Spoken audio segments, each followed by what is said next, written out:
करने के लिए। आगे बढ़ते हैं बात अब रायपुर की, जहां सांसद ब्रजमोहन अग्रवाल ने मुख्यमंत्री को पत्र लिखा है। दरअसल बर्खास्त शिक्षकों को सांसद का समर्थन मिला और उनके ही समर्थन में सीएम साय को एक पत्र सांसद ब्रजमोहन अग्रवाल ने लिखा है, जिसमें शिक्षकों के समायोजन की सिफारिश की और साथ ही जारी विज्ञप्ति में सरकार को लेकर तल्ख टिप्पणी भी की गई है। तो सत्ता का अर्थ सिर्फ शासन नहीं, लोगों के आंसू पोंछना भी है। इस बात को लेकर भी कहा गया, मुख्यमंत्री से निवेदन करता हूं कि जल्द ही निर्णय ले। ब्रजमोहन अग्रवाल ने यह भी लिखा, जिससे युवाओं का भविष्य बर्बाद ना हो। तो सीएम को यह पत्र लिखा ब्रजमोहन अग्रवाल की ओर से। ये बड़ी बात है इस पत्र की, इसका जिक्र किया ब्रजमोहन अग्रवाल ने अपने पत्र में।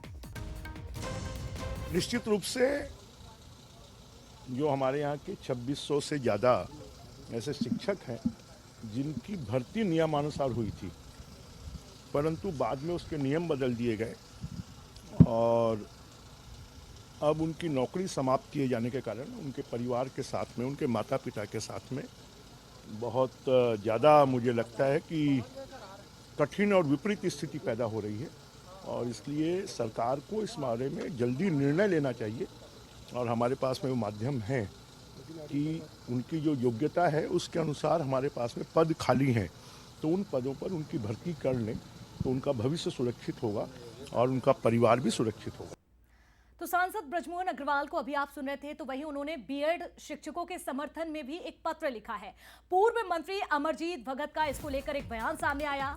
ब्रजमोहन का पत्र बीजेपी के लिए लेटर बम है, ये बड़ी बात उनकी ओर से कही गई है। साथ ही तंज कसते हुए ये भी कहा कि ब्रजमोहन अग्रवाल का मंत्री ना होने का दर्द भी है। ब्रजमोहन जी के साथ हमारी संवेदनाएं हैं, हमारा भी यही भाव है। आग में चलने को जो मजबूर हैं उनके आंसू कौन पहुंचेगा। अमरजीत भगत दरअसल तंज कसते हुए इस लेटर को लेकर दिखाई दे रहे हैं।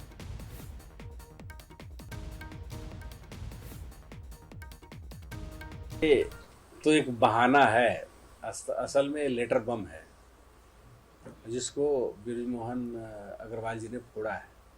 ये भी एक दर्द है कि जब भी मिलेगा तो चुनौती खड़ा करेंगे। तो सरकार में तालमेल मेरे ख्याल से न रहने का ही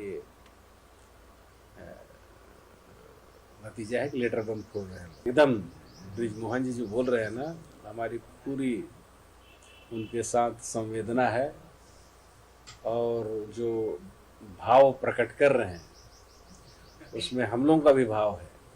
ये हमारे लिए बहुत चुनौतीपूर्ण बात है कि उनके समस्या का समाधान कौन निकालेगा, उनका आंसू कौन पोंछेगा। ये सब सोचने की बात है। और चलिए इसी पर ज्यादा बातचीत हम करेंगे हमारे साथ। चलिए आगे बढ़ते हुए अब बात रायपुर की ही। शराब घोटाला मामले में बड़ा खुलासा हुआ है। कमीशन के रूप में लखमा को 2 करोड़ रुपए मिले, ऐसे आरोप लगे हैं। ये इस वक्त की बहुत महत्वपूर्ण खबर है क्योंकि कवासी लखमा छत्तीसगढ़ के पूर्व आबकारी मंत्री शराब घोटाला मामले में ही जेल में बंद है और एक बड़ा आरोप एक कर्मचारी लगाता है कि हम उनके यहाँ पैसे भेजते थे। 2 करोड़ रुपए भेजने के आरोप उन्होंने लगाए हैं। तो कर्मचारी को ईओडब्ल्यू ने अब सरकारी गवाह बनाया है, यानी कि वही कर्मचारी अब गवाह बनेगा। ये बात बताएगा कि कैसे उससे पैसों का ये लेन देन कराया जा रहा था।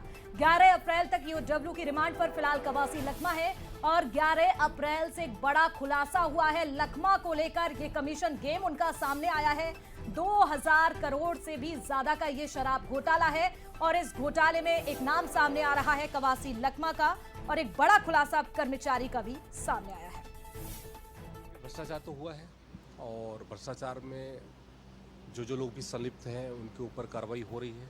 जो कांग्रेस के बड़े नेता हैं उसमें भी वो भी संलिप्त हैं और रायपुर से लेकर के जो है दिल्ली तक इसके तार जुड़े हुए हैं और वहाँ तक भी पैसा पहुँचता था, ये हमारा आरोप है।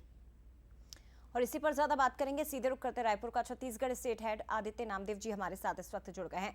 आदित्य जी, कवासी लखमा लगातार ये बात कह रहे हैं कि उन्हें फंसाने की कोशिश सरकार की ओर से की जा रही, साजिश उनके खिलाफ की जा रही है, लेकिन इन सब के बीच एक बड़ा आरोप जो कर्मचारी की ओर से लगाया गया कि कमीशन के रूप में 2 करोड़ रुपए पार्सल के जरिए भेजे जाते थे कवासी लखमा के यहाँ।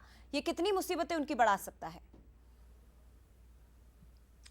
बिल्कुल, देखिए सुकमा के कोंटा से विधायक हैं कवासी लखमा, और जानकारी यही है जो अभी तक की ईओडब्ल्यू की इन्वेस्टिगेशन में आया है। सूत्रों के हवाले से यही खबर सामने आ रही है कि बस के माध्यम से, क्योंकि ईडी के रडार में था पूरा छत्तीसगढ़, लगातार कार्रवाइयां हो रही थी, तो पैसा कैसे पहुंचाया जाए, ये जानकारी आई कि बस के माध्यम से पार्सल यहां से कर्मचारी को भेजा जाता था और महीने का जो भी उनका कमीशन होता था, एग्जैक्ट अमाउंट तो 50 लाख से 2 करोड़ के बीच में है।